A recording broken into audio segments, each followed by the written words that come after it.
You guys, I'm really gonna miss this place. Hey, let's all promise that in 10 years from today, we'll meet again, and we'll see what kind of people we've blossomed into.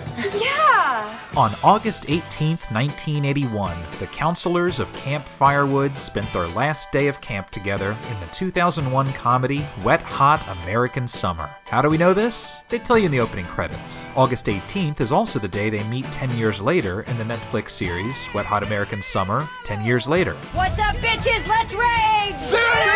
Wet Hot American Summer is really one of those cult movies that grew in popularity over the years. It was originally conceived by director and comedian David Wayne, who co-wrote it with Michael Showalter, and it was meant as a send-up parody of summer camp movies, like Meatballs. It also has parody elements of the early 1980s in general. But the best part about this movie is the cast. Everyone's just incredibly funny. And some of these actors were still in the early stages of their careers. Amy Poehler had just started Saturday Night Live, Bradley Cooper had just graduated from the Actors Studio, and Paul Rudd was known for Clueless and 200 Cigarettes but hadn't started work with Judd Apatow yet. Just as good as the movie itself is the documentary Hurricane of Fun, The Making of Wet Hot, which consists of over an hour of behind-the-scenes footage that was shot during the production of the film. As you watch it, there's this great feeling of camaraderie, this group of young comedians that just came together and had fun making something ridiculous. That's what makes the movie work. You can tell everyone's having a great time doing this. That same feeling comes across in the two recent Wet Hot American Summer series on Netflix. It may be over 15 years later,